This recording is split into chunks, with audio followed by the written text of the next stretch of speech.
Daniel, chapitre 1. La troisième année du règne de Joachim, roi de Juda, Nebuchadnezzar, roi de Babylone, marcha contre Jérusalem et l'assiégea. Le Seigneur livra entre ses mains Joachim, roi de Juda, et une partie des ustensiles de la maison de Dieu. Nebuchadnezzar emporta les ustensiles au pays de Shinéar, dans la maison de son Dieu. Il les mit dans la maison du trésor de son Dieu. Le roi donna l'ordre à Ashpenaz, chef de ses eunuques, d'amener quelques-uns des enfants d'Israël de race royale ou de famille noble, de jeunes garçons sans défaut corporel, beaux de figure, doués de sagesse, d'intelligence et d'instruction, capables de servir dans le palais du roi et à qui l'on enseignerait les lettres et la langue des Chaldéens. Le roi leur assigna pour chaque jour une portion des mets de sa table et du vin dont ils buvaient. Voulant les élever pendant 3 années, au bout desquelles ils seraient au service du roi. Il y avait parmi eux, d'entre les enfants de Juda, Daniel, Anania, Miskaël et Azaria. Le chef des eunuques leur donna des noms, à Daniel celui de Belshazzar, à Anania celui de Shadrach, à Mishaël celui de Méshach et à Azaria celui d'Abed-Négo. Daniel résolut de ne pas se souiller par les mets du roi et par le vin dont le roi buvait, et il pria le chef des eunuques de ne pas l'obliger à se souiller. Dieu fit trouver à Daniel faveur et grâce devant le chef des eunuques. Le chef des eunuques dit à Daniel : « Je crains mon seigneur le roi, qui a fixé ce que vous devez manger et boire, car pourquoi verrait-il votre visage plus abattu que celui des jeunes gens de votre âge ? Vous exposeriez ma tête auprès du roi. » Alors Daniel dit à l'intendant à qui le chef des eunuques avait remis la surveillance de Daniel, de Anania, de Mishaël et d'Azaria : « Éprouve tes serviteurs pendant 10 jours, et qu'on nous donne des légumes à manger et de l'eau à boire. Tu regarderas ensuite notre visage et celui des jeunes gens qui mangent les mets du roi, et tu agiras avec tes serviteurs d'après ce que tu auras vu. » Il leur accorda ce qu'ils demandaient, et les éprouva pendant 10 jours. Au bout de 10 jours, ils avaient meilleur visage et plus d'embonpoint que tous les jeunes gens qui mangeaient les mets du roi. L'intendant emportait les mets et le vin qui leur étaient destinés, et il leur donnait des légumes. Dieu accorda à ces 4 jeunes gens de la science, de l'intelligence, dans toutes les lettres et de la sagesse, et Daniel expliquait toutes les visions et tous les songes. Au terme fixé par le roi pour qu'on les lui amenât, le chef des eunuques les présenta à Nebuchadnezzar. Le roi s'entretint avec eux, et parmi tous ces jeunes gens, il n'en trouva aucun comme Daniel, Anania, Mishaël et Azaria. Ils furent donc admis au service du roi. Sur tous les objets qui réclamaient de la sagesse et de l'intelligence et sur lesquels le roi les interrogeait, il les trouvait 10 fois supérieurs à tous les magiciens et astrologues qui étaient dans tout son royaume. Ainsi fut Daniel jusqu'à la première année du roi Cyrus. Chapitre 2. La seconde année du règne de Nebuchadnezzar, Nebuchadnezzar eut des songes. Il avait l'esprit agité et ne pouvait dormir. Le roi fit appeler les magiciens, les astrologues, les enchanteurs et les Chaldéens pour qu'ils lui disent ses songes. Ils vinrent et se présentèrent devant le roi. Le roi leur dit : « J'ai eu un songe, mon esprit est agité, et je voudrais connaître ce songe. » Les Chaldéens répondirent au roi en langue araméenne : « Ô roi, vis éternellement. Dis le songe à tes serviteurs, et nous en donnerons l'explication. » Le roi reprit la parole et dit aux Chaldéens : « La chose m'a échappé. Si vous ne me faites connaître le songe et son explication, vous serez mis en pièces et vos maisons seront réduites en un tas d'immondices. Mais si vous me dites le songe et son explication, vous recevrez de moi des dons et des présents et de grands honneurs. C'est pourquoi dites-moi le songe et son explication. » Ils répondirent pour la seconde fois, « Que le roi dise le songe à ses serviteurs, et nous en donnerons l'explication. » Le roi reprit la parole et dit, « Je m'aperçois en vérité que vous voulez gagner du temps, parce que vous voyez que la chose m'a échappé. Si donc vous ne me faites pas connaître le songe, la même sentence vous enveloppera tous.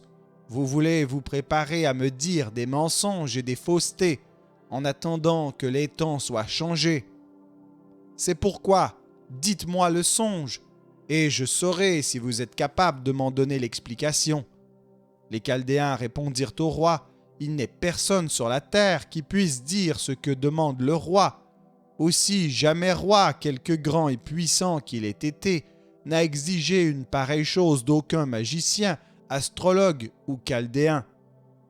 Ce que le roi demande est difficile. Il n'y a personne qui puisse le dire au roi, excepté les dieux, dont la demeure n'est pas parmi les hommes. » Là-dessus, le roi se mit en colère et s'irrita violemment. Il ordonna qu'on fasse périr tous les sages de Babylone. La sentence fut publiée. Les sages étaient mis à mort et l'on cherchait Daniel et ses compagnons pour les faire périr. Alors Daniel s'adressa d'une manière prudente et sensée à Arjoc, chef des gardes du roi, qui était sorti pour mettre à mort les sages de Babylone. Il prit la parole et dit à Arjoc, commandant du roi, « Pourquoi la sentence du roi est-elle si sévère ?» Arjoc exposa la chose à Daniel, et Daniel se rendit vers le roi et le pria de lui accorder du temps pour donner au roi l'explication. Ensuite, Daniel alla dans sa maison, et il instruisit de cette affaire Anania, Michaël et Azaria, ses compagnons, les engageant à implorer la miséricorde du Dieu des cieux, afin qu'on ne fît pas périr Daniel et ses compagnons avec le reste des sages de Babylone. Alors le secret fut révélé à Daniel dans une vision pendant la nuit, et Daniel bénit le Dieu des cieux. Daniel prit la parole et dit, « Béni soit le nom de Dieu, d'éternité en éternité. À lui appartiennent la sagesse et la force. C'est lui qui change les temps et les circonstances, qui renverse et qui établit les rois, qui donne la sagesse aux sages et la science à ceux qui ont de l'intelligence. Il révèle ce qui est profond et caché, il connaît ce qui est dans les ténèbres, et la lumière demeure avec lui. Dieu de mes pères, je te glorifie et je te loue de ce que tu m'as donné la sagesse et la force, et de ce que tu m'as fait connaître ce que nous t'avons demandé, de ce que tu nous as révélé le secret du roi. » Après cela, Daniel se rendit auprès d'Arjoc, à qui le roi avait ordonné de faire périr les sages de Babylone.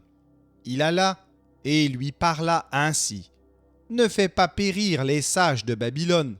Conduis-moi devant le roi, et je donnerai au roi l'explication. » Arjoc conduisit promptement Daniel devant le roi, et lui parla ainsi, « J'ai trouvé parmi les captifs de Juda un homme qui donnera l'explication au roi. » Le roi prit la parole et dit à Daniel, qu'on nommait Belshazzar, « Es-tu capable de me faire connaître le songe que j'ai eu et son explication ?» Daniel répondit en présence du roi et dit, « Ce que le roi demande est un secret que les sages, les astrologues, les magiciens et les devins ne sont pas capables de découvrir au roi. Mais il y a dans les cieux un Dieu qui révèle les secrets et qui a fait connaître au roi Nebuchadnezzar ce qui arrivera dans la suite des temps. Voici ton songe et les visions que tu as eues sur ta couche. Sur ta couche, ô roi, il t'est monté des pensées touchant ce qui sera après ce temps-ci. Et celui qui révèle les secrets t'a fait connaître ce qui arrivera. Si ce secret m'a été révélé, ce n'est point qu'il y ait en moi une sagesse supérieure à celle de tous les vivants, mais c'est afin que l'explication soit donnée au roi et que tu connaisses les pensées de ton cœur.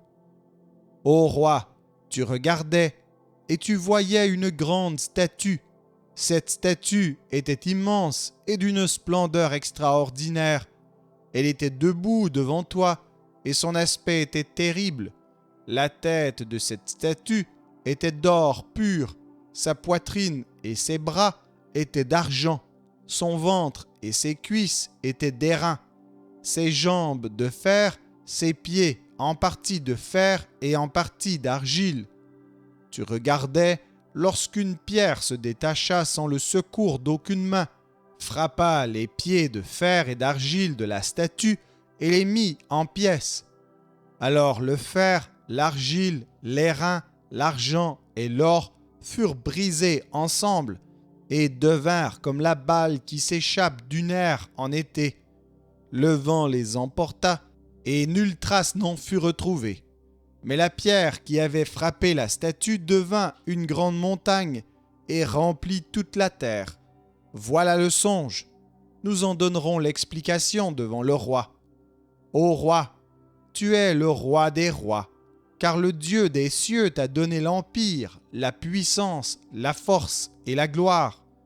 Il a remis entre tes mains, en quelque lieu qu'ils habitent, les enfants des hommes, les bêtes des champs et les oiseaux du ciel, et il t'a fait dominer sur eux tous. C'est toi qui es la tête d'or. Après toi, il s'élèvera un autre royaume, moindre que le tien, puis un troisième royaume qui sera d'airain et qui dominera sur toute la terre. Il y aura un quatrième royaume, fort comme du fer. De même que le fer brise et rompt tout, il brisera et rompra tout, comme le fer qui met tout en pièces. Et comme tu as vu les pieds et les orteils en partie d'argile, de potier et en partie de fer, ce royaume sera divisé. Mais il y aura en lui quelque chose de la force du fer, parce que tu as vu le fer mêlé avec l'argile. Et comme les doigts de pied étaient en partie de fer et en partie d'argile, ce royaume sera en partie fort et en partie fragile. Tu as vu le fer mêlé avec l'argile, parce qu'ils se mêleront par des alliances humaines, mais ils ne seront point unis l'un à l'autre, de même que le fer ne s'allie point avec l'argile. Dans le temps de ces rois, le Dieu des cieux suscitera un royaume qui ne sera jamais détruit et qui ne passera point sous la domination d'un autre peuple. Il brisera et anéantira tous ces royaumes-là et lui-même subsistera éternellement. C'est ce qu'indique la pierre que tu as vue se détacher de la montagne sans le secours d'aucune main et qui a brisé le fer, l'airain, l'argile, l'argent et l'or.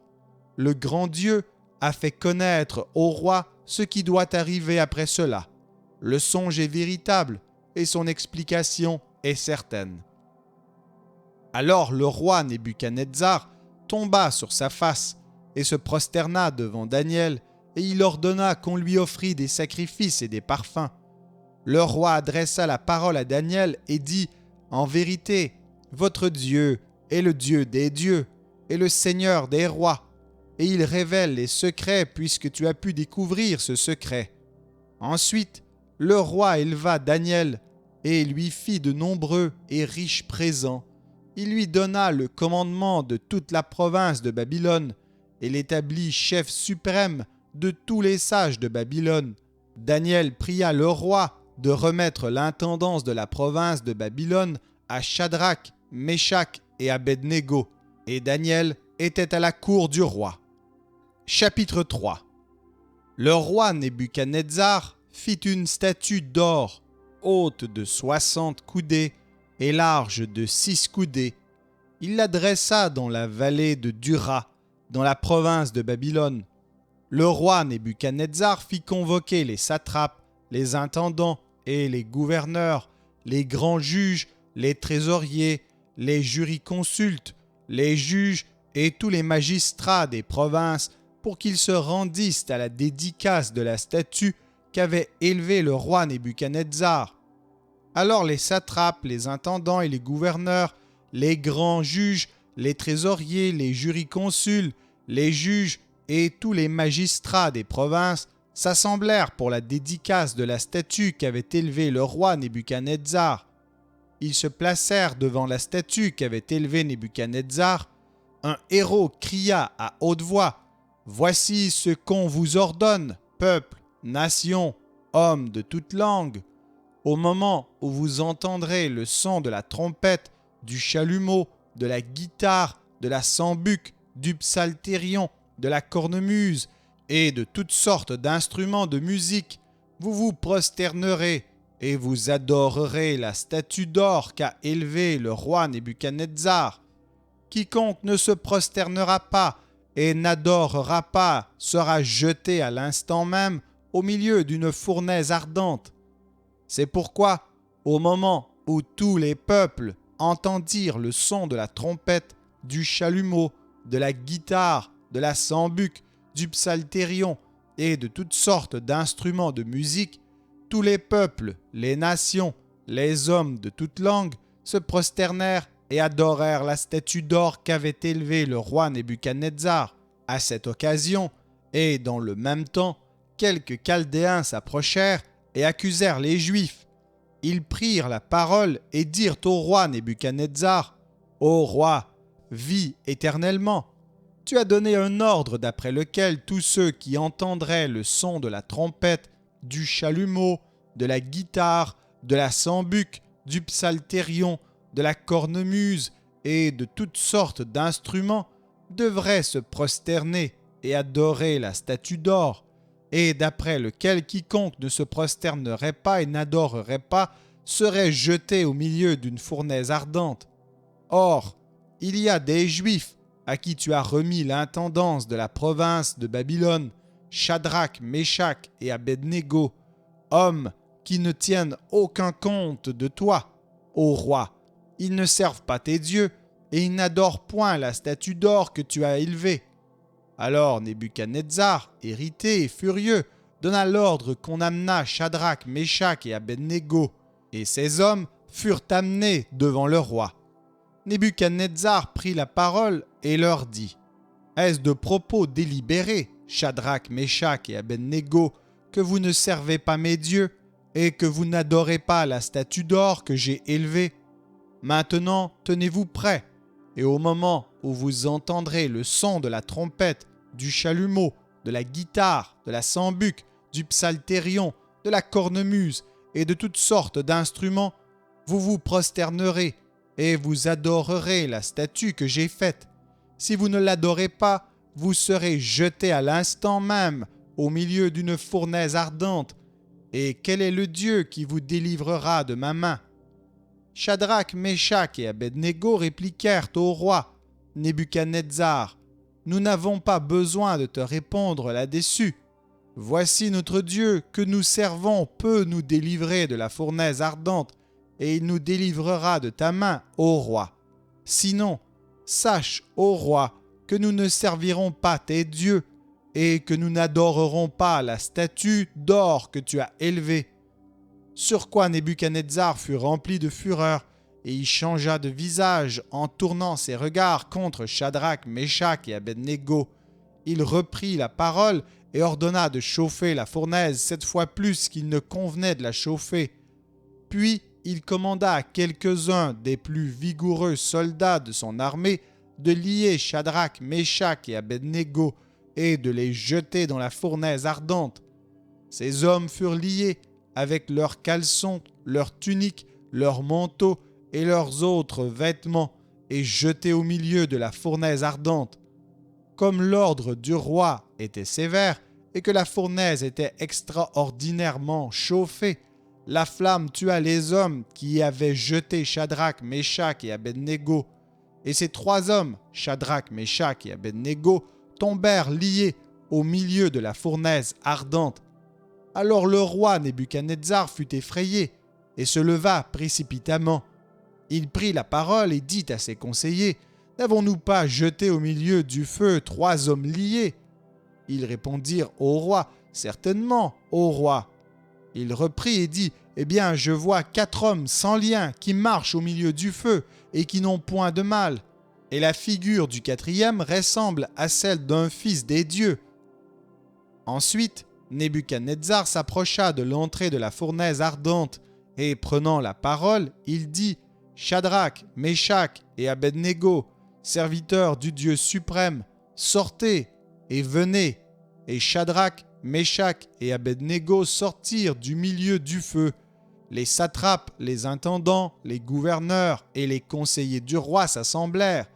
Ils virent que le feu n'avait eu aucun pouvoir sur le corps de ces hommes, que les cheveux de leur tête n'avaient pas été brûlés, que leurs caleçons n'étaient point endommagés et que l'odeur du feu ne les avait pas atteints.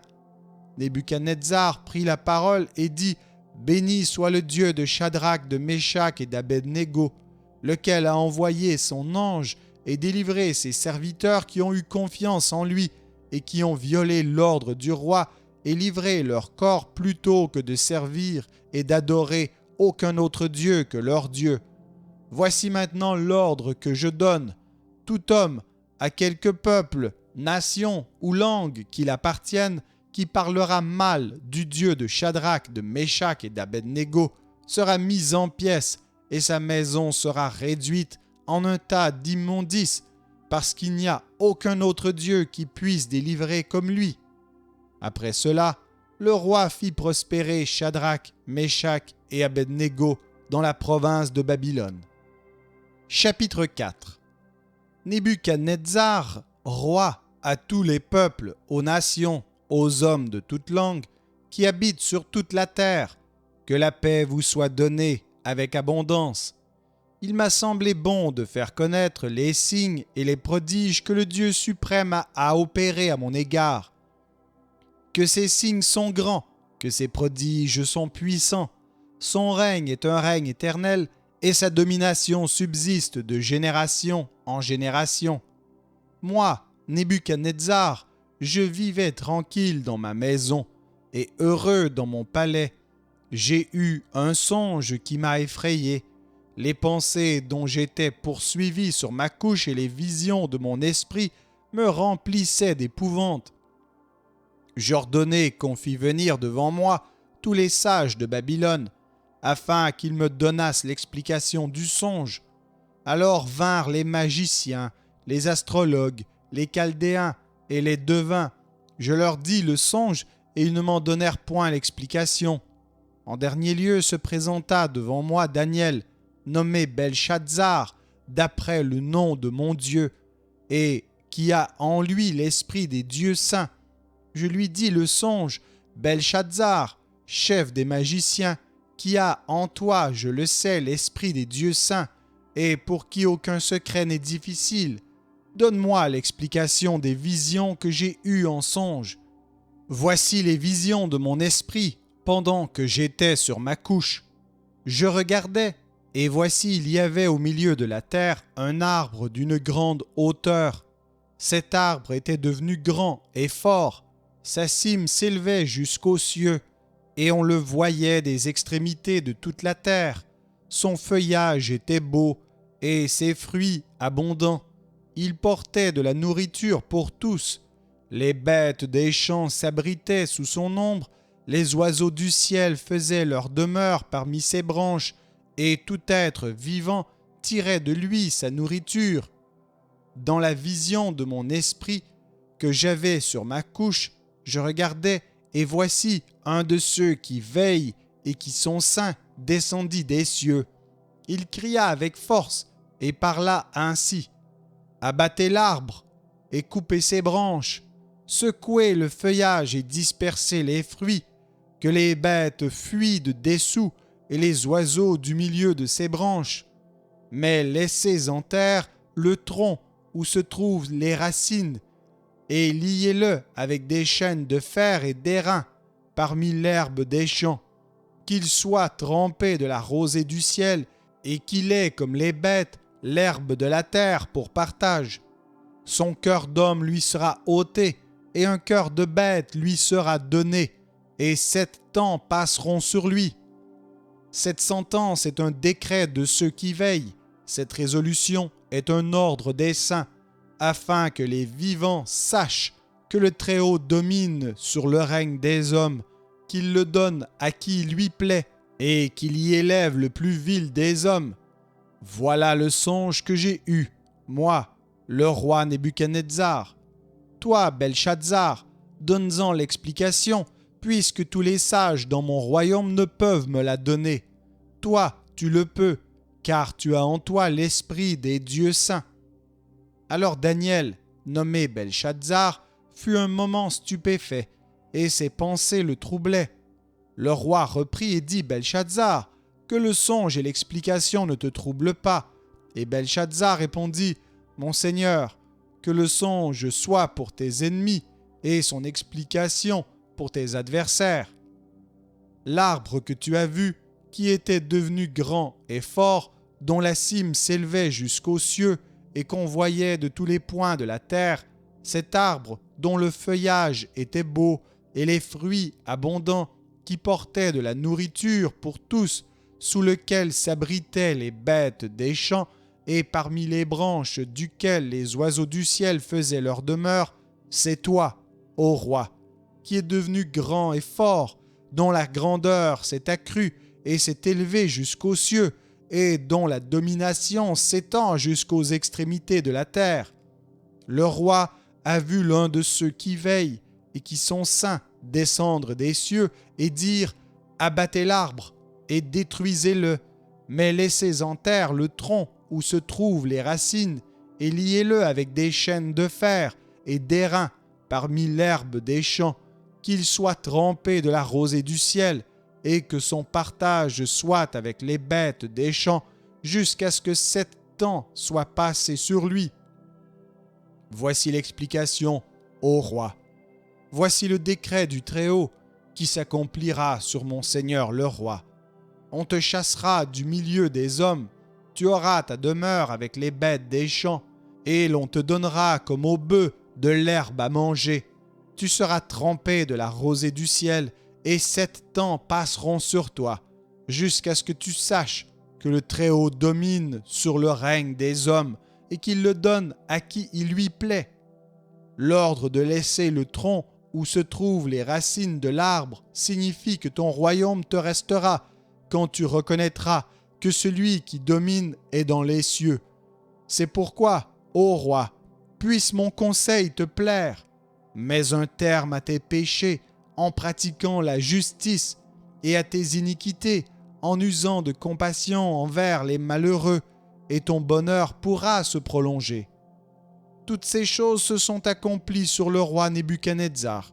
Au bout de 12 mois, comme il se promenait dans le palais royal à Babylone, le roi prit la parole et dit: « N'est-ce pas ici Babylone, la grande, que j'ai bâtie, comme résidence royale par la puissance de ma force et pour la gloire de ma magnificence ?» La parole était encore dans la bouche du roi qu'une voix descendit du ciel. « Apprends, roi Nebuchadnezzar, qu'on va t'enlever le royaume.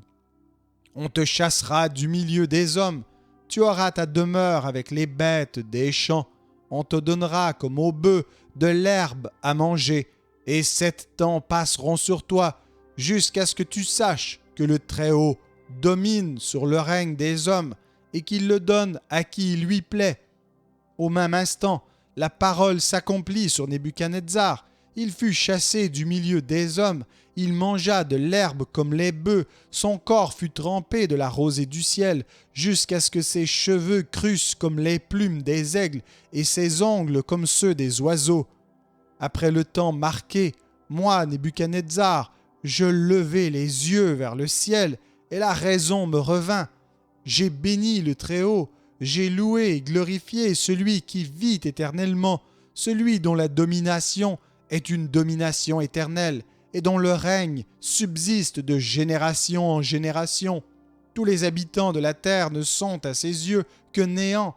Il agit comme il lui plaît avec l'armée des cieux et avec les habitants de la terre.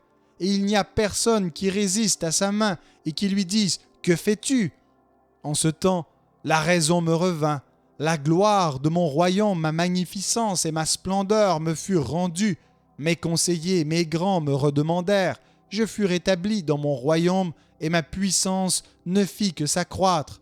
Maintenant, moi, Nebuchadnezzar, je loue, j'exalte et je glorifie le roi des cieux, dont toutes les œuvres sont vraies, et les voies justes, et qui peut abaisser ceux qui marchent avec orgueil. Chapitre 5. Le roi Belshazzar donna un grand festin à ses grands, au nombre de 1000, et il but du vin à leur présence. Belshazzar, quand il eut goûté au vin, fit apporter les vases d'or et d'argent que son père Nebuchadnezzar avait enlevés du temple de Jérusalem, afin que le roi et ses grands, ses femmes et ses concubines s'en servissent pour boire. Alors on apporta les vases d'or qui avaient été enlevés du temple de la maison de Dieu à Jérusalem. Et le roi et ses grands, ses femmes et ses concubines s'en servirent pour boire. Ils burent du vin, et ils louèrent les dieux d'or, d'argent, d'airain, de fer, de bois et de pierre. En ce moment apparurent les doigts d'une main d'homme, et ils écrivirent en face du chandelier sur la chaux de la muraille du palais royal. Le roi vit cette extrémité de main qui écrivait. Alors le roi changea de couleur, et ses pensées le troublèrent. Les jointures de ses reins se relâchèrent, et ses genoux se heurtèrent l'un contre l'autre. Le roi cria avec force qu'on fit venir les astrologues, les Chaldéens et les devins. Et le roi prit la parole et dit aux sages de Babylone, « Quiconque lira cette écriture et m'en donnera l'explication, sera revêtu de pourpre, portera un collier d'or à son cou et aura la 3e place dans le gouvernement du royaume. » Tous les sages du roi entrèrent, mais ils ne purent pas lire l'écriture et en donner au roi l'explication. Sur quoi le roi Belshazzar fut très effrayé. Il changea de couleur et ses grands furent consternés. La reine, à cause des paroles du roi et de ses grands, entra dans la salle du festin et prit ainsi la parole. « Ô roi, vis éternellement, que tes pensées ne te troublent pas et que ton visage ne change pas de couleur. Il y a dans ton royaume un homme qui a en lui l'esprit des dieux saints, et du temps de ton père, on trouva chez lui des lumières de l'intelligence et une sagesse semblable à la sagesse des dieux.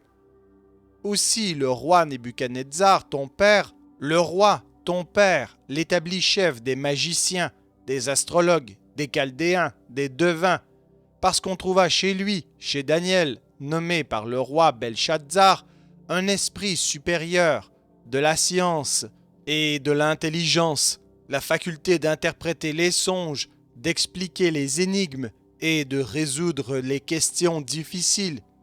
Que Daniel soit donc appelé, et il donnera l'explication. » Alors Daniel fut introduit devant le roi.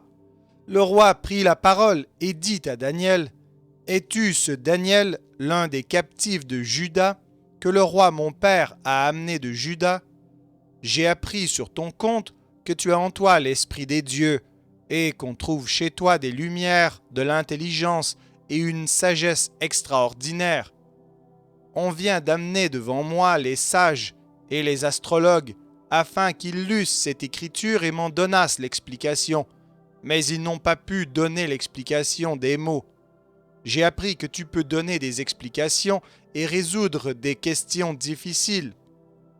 Maintenant, si tu peux lire cette écriture et m'en donner l'explication, tu seras revêtu de pourpre, tu porteras un collier d'or à ton cou, et tu auras la 3e place dans le gouvernement du royaume. » Daniel répondit en présence du roi, « Garde tes dons et accorde à un autre tes présents.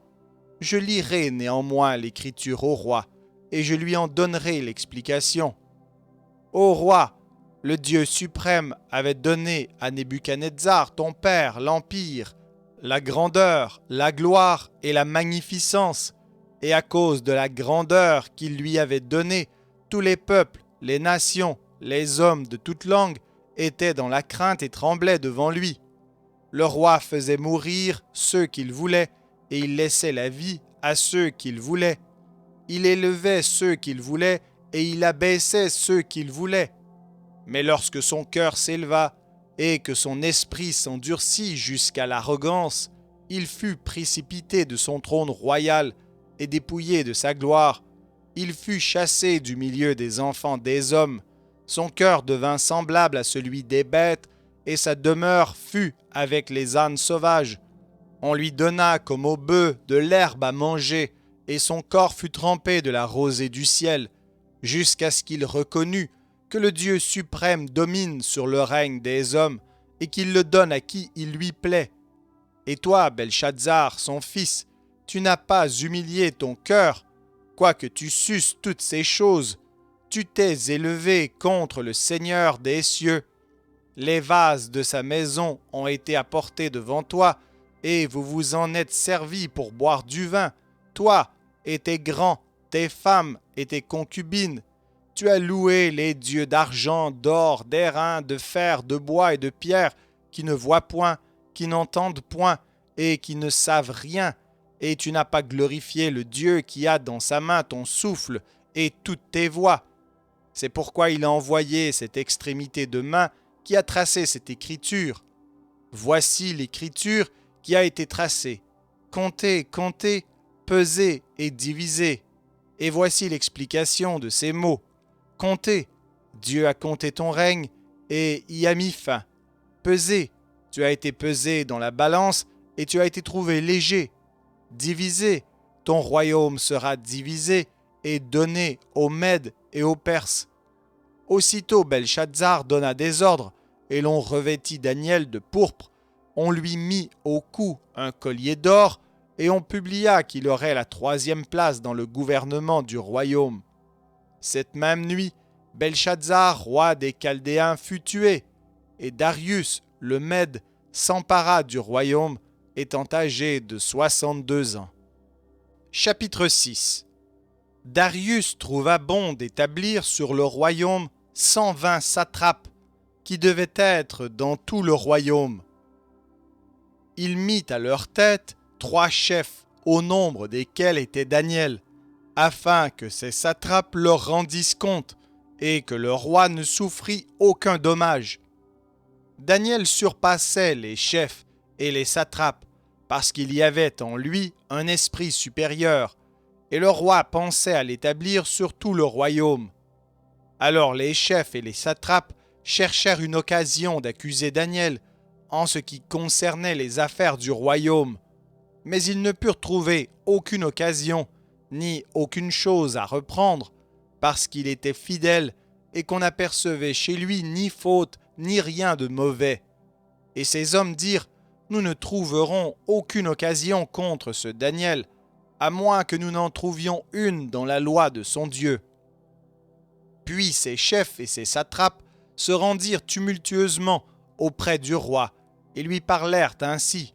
« Roi Darius, vis éternellement. Tous les chefs du royaume, les intendants, les satrapes, les conseillers et les gouverneurs sont d'avis qu'il soit publié un édit royal avec une défense sévère portant que quiconque, dans l'espace de 30 jours, adressera des prières à quelque dieu ou à quelque homme, excepté à toi, ô roi, sera jeté dans la fosse aux lions.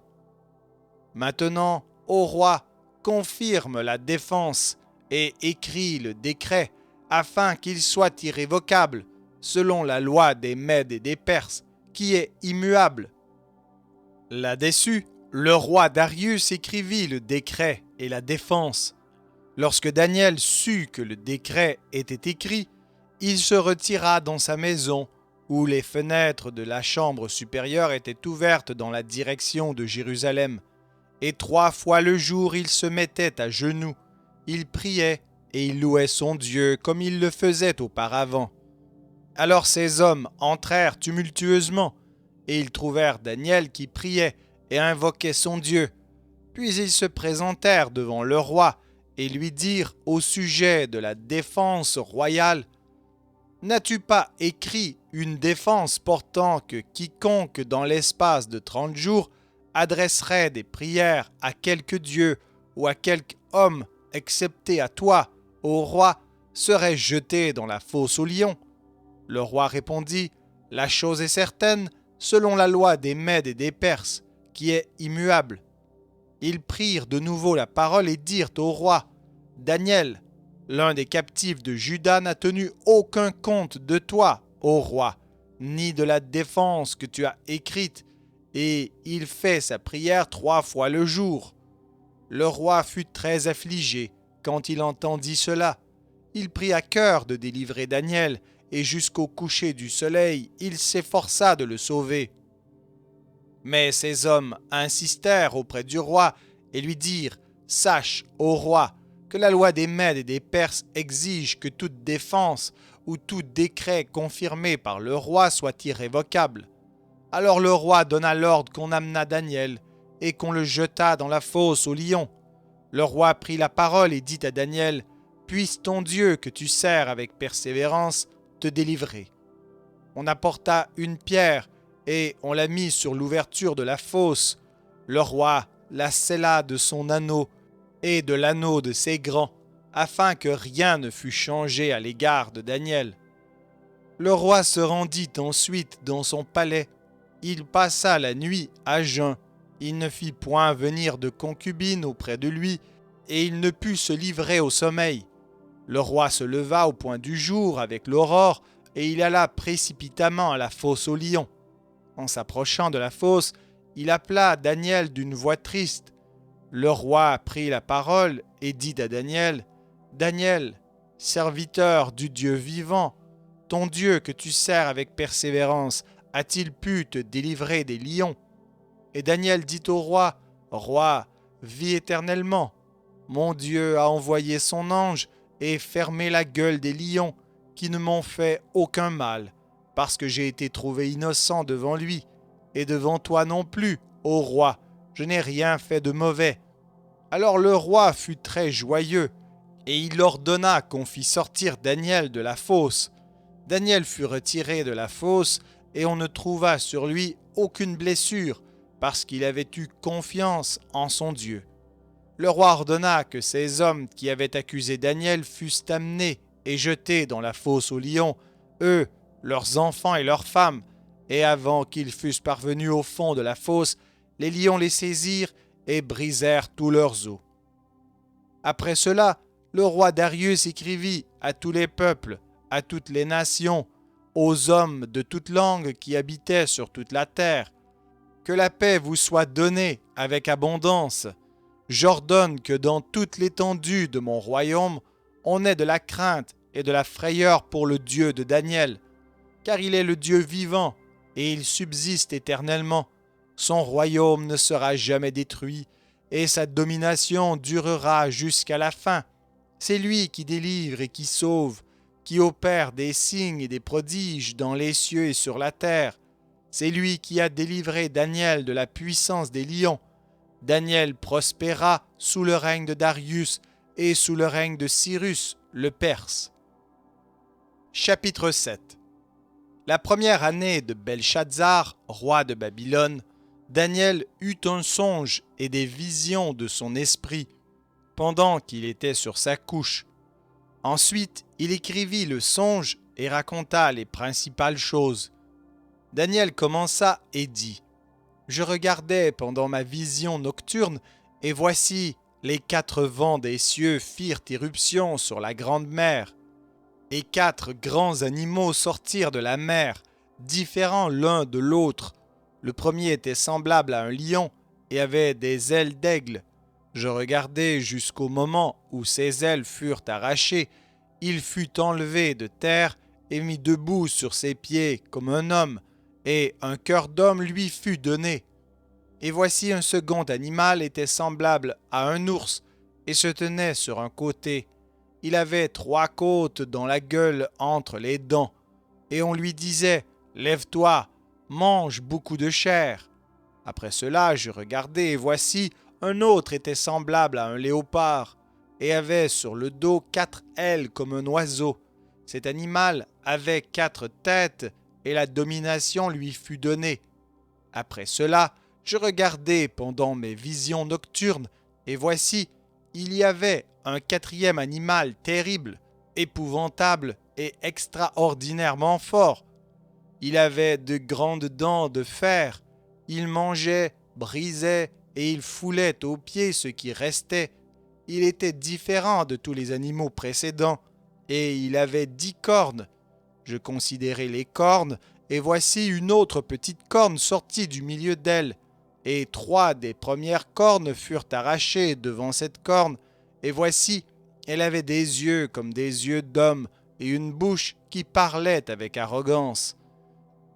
Je regardai pendant que l'on plaçait des trônes, et l'ancien des jours s'assit. Son vêtement était blanc comme la neige, et les cheveux de sa tête étaient comme de la laine pure. Son trône était comme des flammes de feu, et les roues comme un feu ardent. Un fleuve de feu coulait et sortait de devant lui. 1000 milliers le servaient, et 10 000 millions se tenaient en sa présence. Les juges s'assirent, et les livres furent ouverts. Je regardai alors, à cause des paroles arrogantes que prononçait la corne, et tandis que je regardais, l'animal fut tué, et son corps fut anéanti, livré au feu pour être brûlé. Les autres animaux furent dépouillés de leur puissance, mais une prolongation de vie leur fut accordée jusqu'à un certain temps.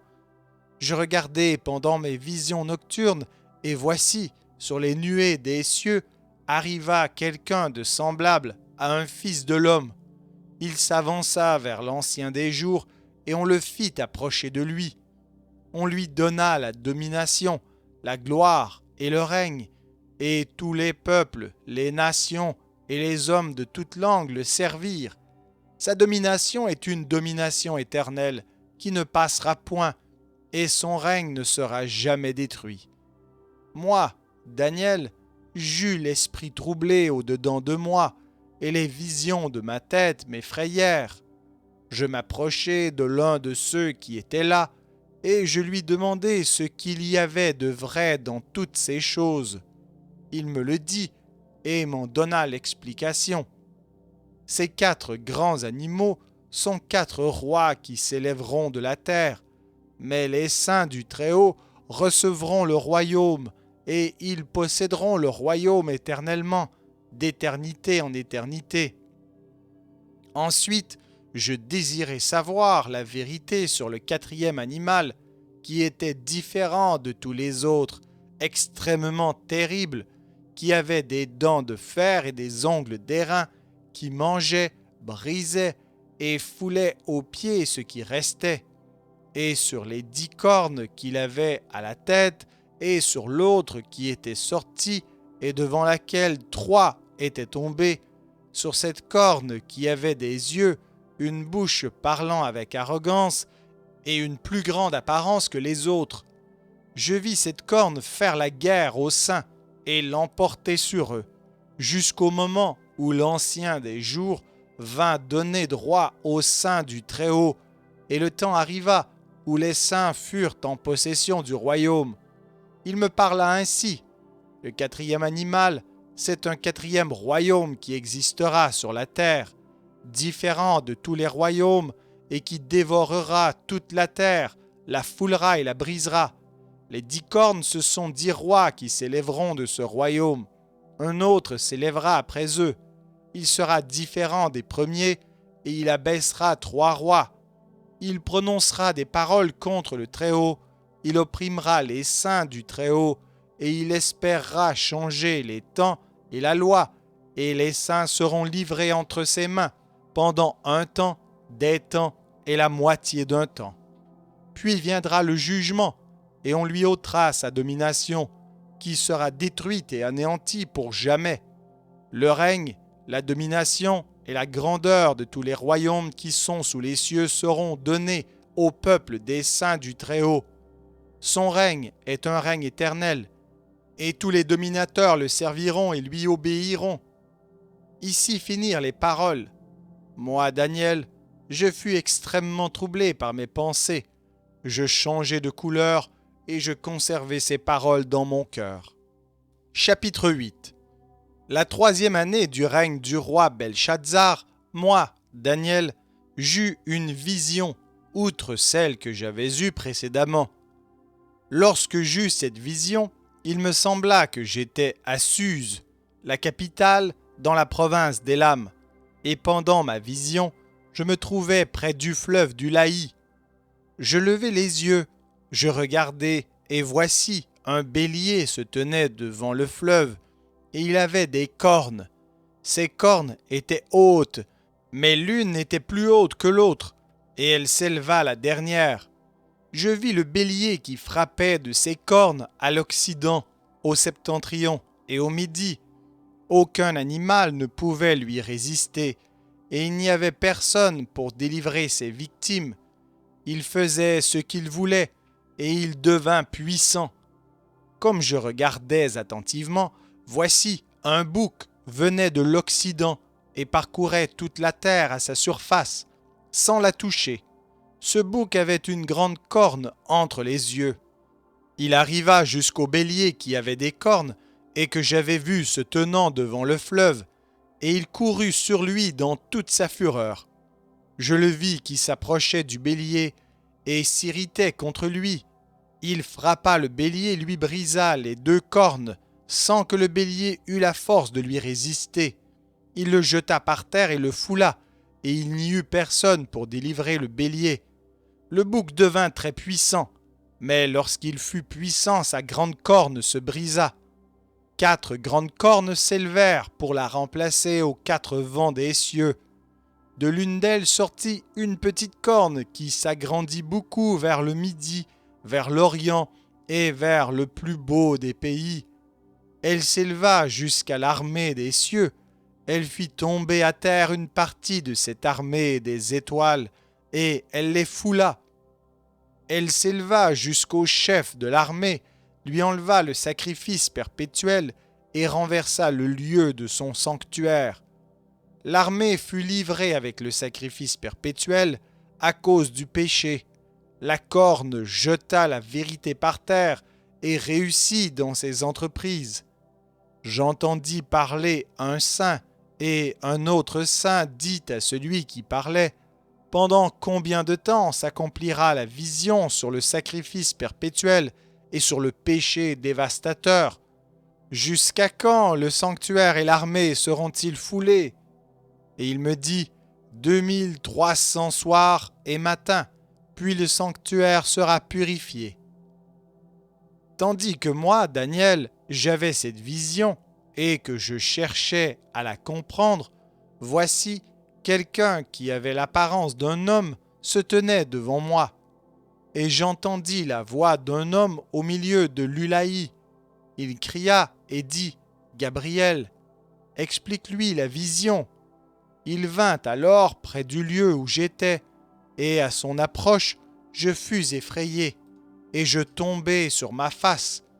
Il me dit : « Sois attentif, fils de l'homme, car la vision concerne un temps qui sera la fin. » Comme il me parlait, je restai frappé d'étourdissement, la face contre terre.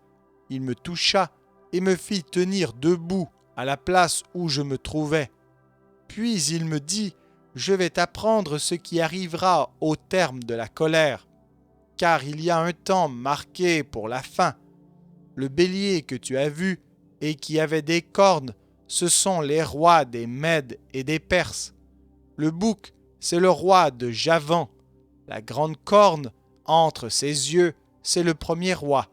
Les 4 cornes qui se sont élevées pour remplacer cette corne brisée, ce sont 4 royaumes qui s'élèveront dans cette nation, mais qui n'auront pas autant de force. À la fin de leur domination, lorsque les pécheurs seront consumés, il s'élèvera un roi impudent et artificieux. Sa puissance s'accroîtra, mais non par sa propre force. Il fera d'incroyables ravages, il réussira dans ses entreprises, il détruira les puissants et le peuple des saints. À cause de sa prospérité et du succès de ses ruses, il aura de l'arrogance dans le cœur.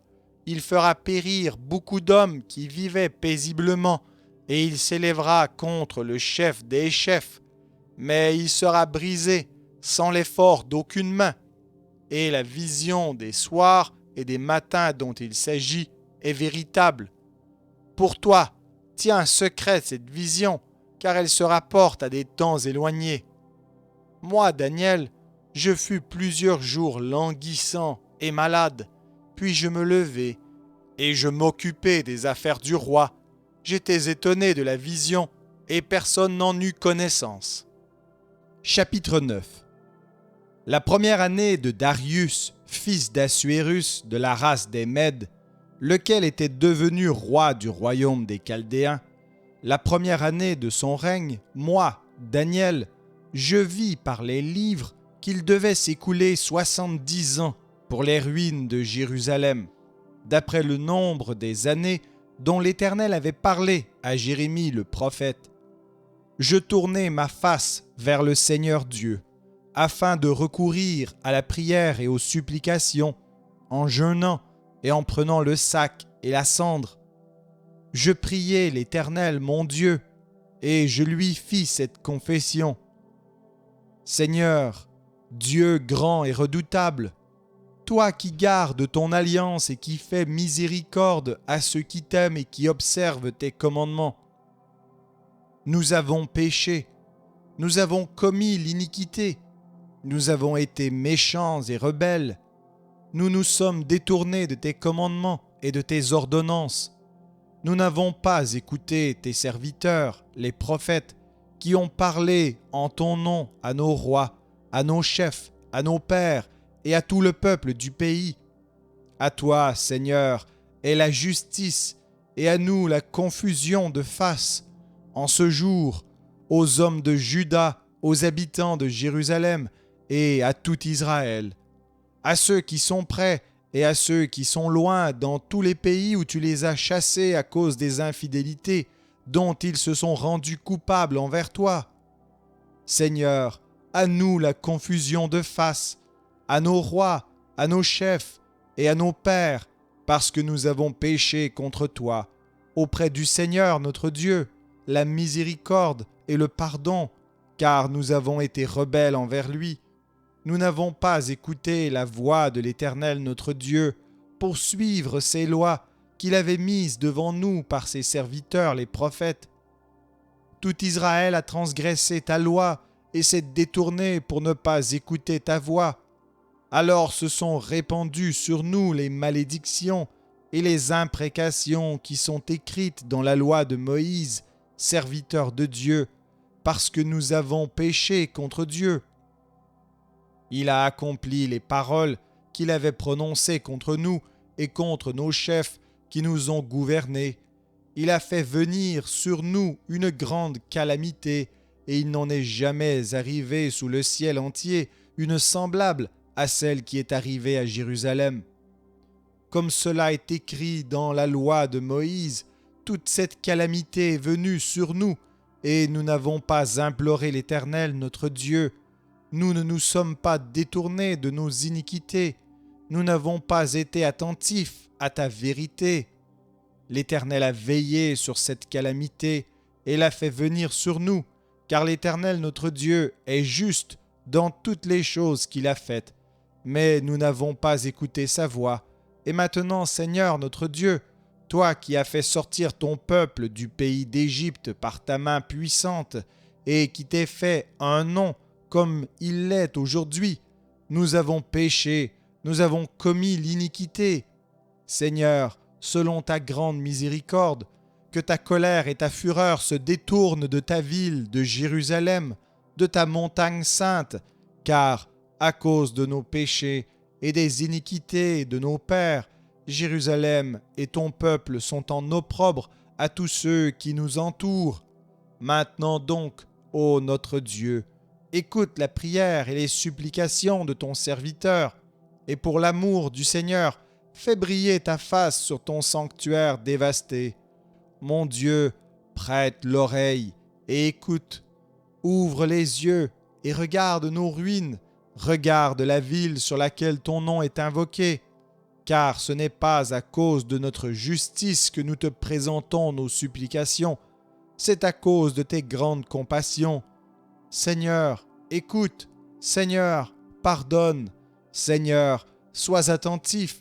Agis et ne tarde pas, par amour pour toi, ô mon Dieu, car ton nom est invoqué sur ta ville et sur ton peuple. » Je parlais encore, je priais, je confessais mon péché et le péché de mon peuple d'Israël, et je présentais mes supplications à l'Éternel mon Dieu, en faveur de la sainte montagne de mon Dieu.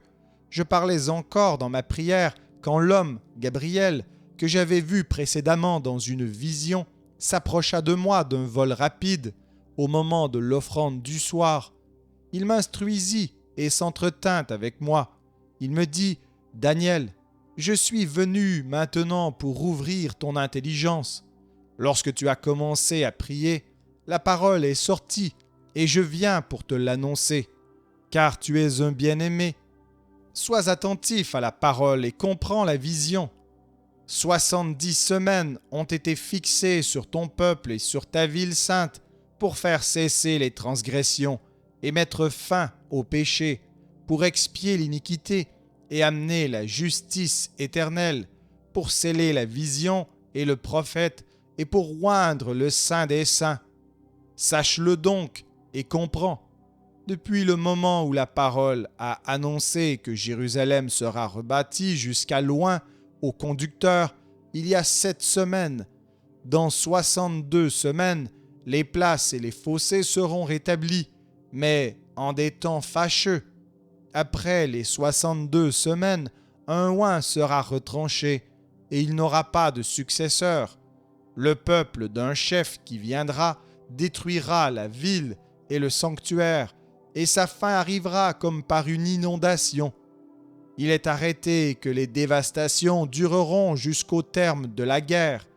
Il fera une solide alliance avec plusieurs pour une semaine, et durant la moitié de la semaine, il fera cesser le sacrifice et l'offrande.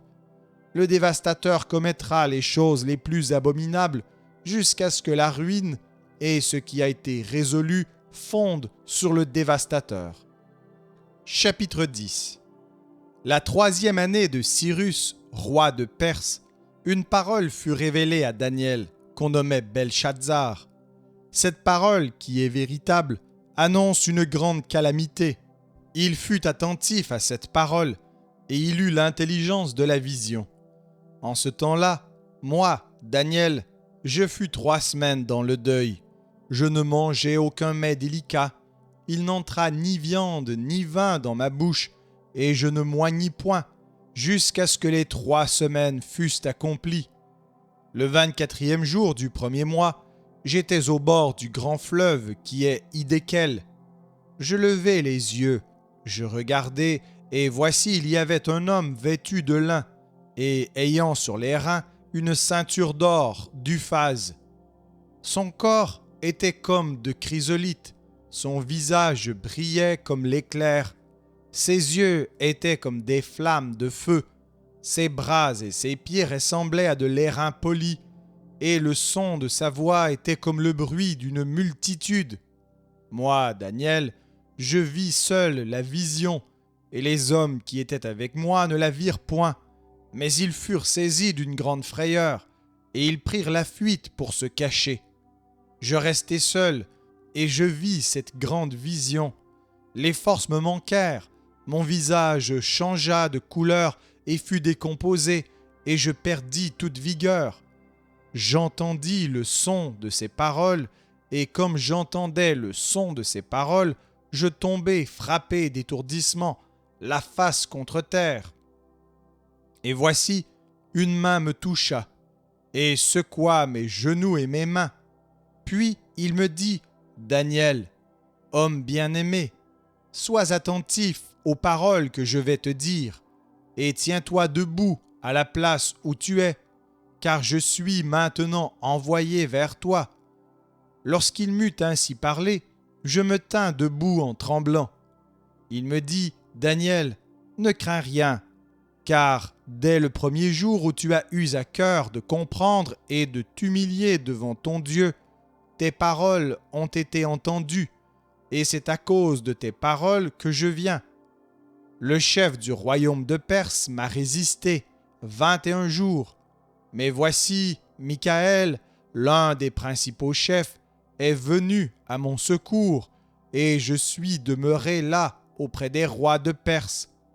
Je viens maintenant pour te faire connaître ce qui doit arriver à ton peuple dans la suite des temps, car la vision concerne encore ces temps-là. » Tandis qu'il m'adressait ces paroles, je dirigeais mes regards vers la terre et je gardais le silence. Et voici, quelqu'un qui avait l'apparence des fils de l'homme toucha mes lèvres. J'ouvris la bouche, je parlais, et je dis à celui qui se tenait devant moi, « Mon Seigneur, la vision m'a rempli d'effroi, et j'ai perdu toute vigueur. Comment le serviteur de mon Seigneur pourrait-il parler à mon Seigneur? Maintenant les forces me manquent, et je n'ai plus de souffle. » Alors celui qui avait l'apparence d'un homme me toucha de nouveau et me fortifia.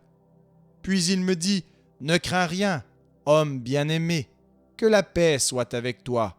Courage, courage. » Et comme il me parlait, je repris des forces, et je dis, « Que mon Seigneur parle, car tu m'as fortifié. » Il me dit, « Sais-tu pourquoi je suis venu vers toi?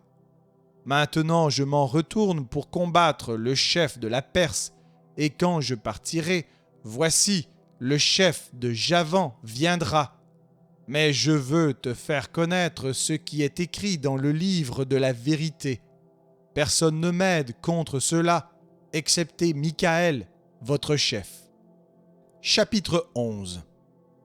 Et moi, la première année de Darius le Mède, j'étais auprès de lui pour l'aider et le soutenir. Maintenant, je vais te faire connaître la vérité. Voici, il y aura encore 3 rois en Perse. Le 4e amassera plus de richesses que tous les autres. Et quand il sera puissant par ses richesses, il soulèvera tout contre le royaume de Javan. Mais il s'élèvera un vaillant roi qui dominera avec une grande puissance et fera ce qu'il voudra. Et lorsqu'il sera élevé, son royaume se brisera et sera divisé vers les 4 vents des cieux. Il n'appartiendra pas à ses descendants et il ne sera pas aussi puissant qu'il était, car il sera déchiré et il passera à d'autres qu'à eux. Le roi du Midi deviendra fort, mais un de ses chefs sera plus fort que lui et dominera. Sa domination sera puissante. Au bout de quelques années, ils s'allieront, et la fille du roi du Midi viendra vers le roi du Septentrion pour rétablir la concorde. Mais elle ne conservera pas la force de son bras, et il ne résistera pas, ni lui, ni son bras. Elle sera livrée avec ceux qui l'auront emmenée, avec son père et avec celui qui aura été son soutien dans ce temps-là. Un rejeton de ses racines s'élèvera à sa place. Il viendra à l'armée, il entrera dans les forteresses du roi du Septentrion. Il en disposera à son gré et il se rendra puissant. Il enlèvera même et transportera en Égypte leurs dieux et leurs images de fonte et leurs objets précieux d'argent et d'or. Puis il restera quelques années éloigné du roi du Septentrion. Et celui-ci marchera contre le royaume du roi du Midi et reviendra dans son pays. Ses fils se mettront en campagne et rassembleront une multitude nombreuse de troupes. L'un d'eux s'avancera, se répandra comme un torrent, débordera, puis reviendra, et ils pousseront les hostilités jusqu'à la forteresse du roi du Midi. Le roi du Midi s'irritera, il sortira et attaquera le roi du Septentrion. Il soulèvera une grande multitude, et les troupes du roi du Septentrion seront livrées entre ses mains. Cette multitude sera fière, et le cœur du roi s'enflera.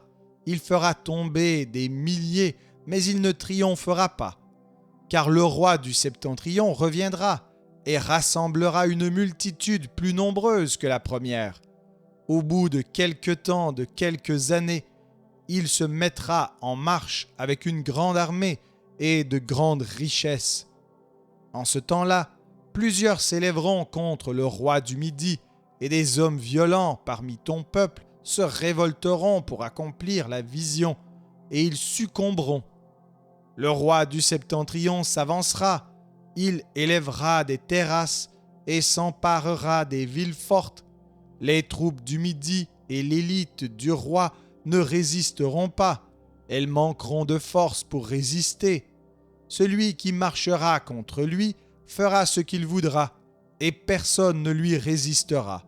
Il s'arrêtera dans le plus beau des pays, exterminant ce qui tombera sous sa main. Il se proposera d'arriver avec toutes les forces de son royaume et de conclure la paix avec le roi du Midi. Il lui donnera sa fille pour femme, dans l'intention d'amener sa ruine, mais cela n'aura pas lieu et ne lui réussira pas. Il tournera ses vues du côté des îles et il en prendra plusieurs. Mais un chef mettra fin à l'opprobre qu'il voulait lui attirer et le fera retomber sur lui. Il se dirigera ensuite vers les forteresses de son pays et il chancellera. Il tombera et on ne le trouvera plus. Celui qui le remplacera fera venir un exacteur dans la plus belle partie du royaume, mais en quelques jours, il sera brisé, et ce ne sera ni par la colère, ni par la guerre. Un homme méprisé prendra sa place, sans être revêtu de la dignité royale. Il paraîtra au milieu de la paix et s'emparera du royaume par l'intrigue. Les troupes qui se répandront comme un torrent seront submergées devant lui et anéanties, de même qu'un chef de l'alliance. Après qu'on se sera joint à lui, il usera de tromperie, il se mettra en marche, et il aura le déçu avec peu de monde. Il entrera au sein de la paix, dans les lieux les plus fertiles de la province. Il fera ce que n'avaient pas fait ses pères, ni les pères de ses pères. Il distribuera le butin, les dépouilles et les richesses. Il formera des projets contre les forteresses, et cela pendant un certain temps. À la tête d'une grande armée, il emploiera sa force et son ardeur contre le roi du Midi, et le roi du Midi s'engagera dans la guerre avec une armée nombreuse et très puissante. Mais il ne résistera pas, car on méditera contre lui de mauvais desseins. Ceux qui mangeront des mets de sa table causeront sa perte. Ses troupes se répandront comme un torrent, et les morts tomberont en grand nombre. Les deux rois chercheront en leur cœur à faire le mal, et à la même table, ils parleront avec fausseté. Mais cela ne réussira pas, car la fin n'arrivera qu'au temps marqué. Il retournera dans son pays avec de grandes richesses. Il sera dans son cœur hostile à l'alliance sainte. Il agira contre elle, puis retournera dans son pays. À une époque fixée, il marchera de nouveau contre le Midi. Mais cette dernière fois, les choses ne se passeront pas comme précédemment. Des navires de Kittim s'avanceront contre lui. Découragé, il rebroussera, puis, furieux contre l'Alliance sainte, il ne restera pas inactif. À son retour, il portera ses regards sur ceux qui auront abandonné l'Alliance sainte. Des troupes se présenteront sur son ordre, elles profaneront le sanctuaire, la forteresse, elles feront cesser le sacrifice perpétuel et dresseront l'abomination du dévastateur. Il séduira par des flatteries les traîtres de l'Alliance, mais ceux du peuple qui connaîtront leur Dieu agiront avec fermeté. Et les plus sages parmi eux donneront instruction à la multitude. Il en est qui succomberont pour un temps à l'épée et à la flamme, à la captivité et au pillage. Dans le temps où ils succomberont, ils seront un peu secourus, et plusieurs se joindront à eux, par hypocrisie. Quelques-uns des hommes sages succomberont, afin qu'ils soient épurés, purifiés et blanchis jusqu'au temps de la fin, car elle n'arrivera qu'au temps marqué. Le roi fera ce qu'il voudra, il s'élèvera, il se glorifiera au-dessus de tous les dieux, et il dira des choses incroyables contre le Dieu des dieux. Il prospérera jusqu'à ce que la colère soit consommée, car ce qui est arrêté s'accomplira. Il n'aura égard ni au Dieu de ses pères, ni à la divinité qui fait les délices des femmes. Il n'aura égard à aucun Dieu, car il se glorifiera au-dessus de tous. Toutefois, il honorera le Dieu des forteresses sur son piédestal. À ce Dieu que ne connaissaient pas ses pères, il rendra des hommages avec de l'or et de l'argent, avec des pierres précieuses et des objets de prix. C'est avec le Dieu étranger qu'il agira contre les lieux fortifiés, et il comblera d'honneur ceux qui le reconnaîtront. Il les fera dominer sur plusieurs. Il leur distribuera des terres pour récompense. Au temps de la fin, le roi du Midi se heurtera contre lui, et le roi du Septentrion fondra sur lui comme une tempête, avec des chars et des cavaliers, et avec de nombreux navires. Il s'avancera dans les terres, se répandra comme un torrent et débordera. Il entrera dans le plus beau des pays, et plusieurs succomberont. Mais Édom, Moab et les principaux des enfants d'Ammon seront délivrés de sa main. Il étendra sa main sur divers pays, et le pays d'Égypte n'échappera point. Il se rendra maître des trésors d'or et d'argent et de toutes les choses précieuses de l'Égypte. Les Libyens et les Éthiopiens seront à sa suite. Des nouvelles de l'Orient et du Septentrion viendront l'effrayer, et il partira avec une grande fureur pour détruire et exterminer des multitudes. Il dressera les tentes de son palais entre les mers vers la glorieuse et sainte montagne, puis il arrivera à la fin, sans que personne lui soit en aide. Chapitre 12. En ce temps-là se lèvera Michaël, le grand chef, le défenseur des enfants de ton peuple, et ce sera une époque de détresse, telle qu'il n'y en a point eu de semblable depuis que les nations existent jusqu'à cette époque. En ce temps-là, ceux de ton peuple qui seront trouvés inscrits dans le livre seront sauvés. Plusieurs de ceux qui dorment dans la poussière de la terre se réveilleront, les uns pour la vie éternelle et les autres pour l'opprobre, pour la honte éternelle. Ceux qui auront été intelligents brilleront comme la splendeur du ciel, et ceux qui auront enseigné la justice à la multitude brilleront comme les étoiles, à toujours et à perpétuité. Toi, Daniel, tiens secrètes ces paroles et scelle le livre jusqu'au temps de la fin. Plusieurs alors le liront et la connaissance augmentera. Et moi, Daniel, je regardai, et voici, deux autres hommes se tenaient debout, l'un en deçà du bord du fleuve et l'autre au-delà du bord du fleuve. L'un d'eux dit à l'homme vêtu de lin qui se tenait au-dessus des eaux du fleuve, « Quand sera la fin de ces prodiges ?» Et j'entendis l'homme vêtu de lin qui se tenait au-dessus des eaux du fleuve. Il leva vers les cieux la main droite et sa main gauche, et il jura par celui qui vit éternellement que ce sera dans un temps, des temps et la moitié d'un temps, et que toutes ces choses finiront quand la force du peuple saint sera entièrement brisée. J'entendis, mais je ne compris pas, et je dis, « Mon Seigneur, quelle sera l'issue de ces choses ?» Il répondit, « Va, Daniel, car ces paroles seront tenues secrètes et scellées jusqu'au temps de la fin. Plusieurs seront purifiés, blanchis et épurés. Les méchants feront le mal, et aucun des méchants ne comprendra. Mais ceux qui auront de l'intelligence comprendront. Depuis le temps où cessera le sacrifice perpétuel et où sera dressée l'abomination du dévastateur, il y aura 1290 jours. Heureux celui qui attendra et qui arrivera jusqu'à 1335 jours. Et toi, marche vers ta fin, tu te reposeras, et tu seras debout pour ton héritage à la fin des jours.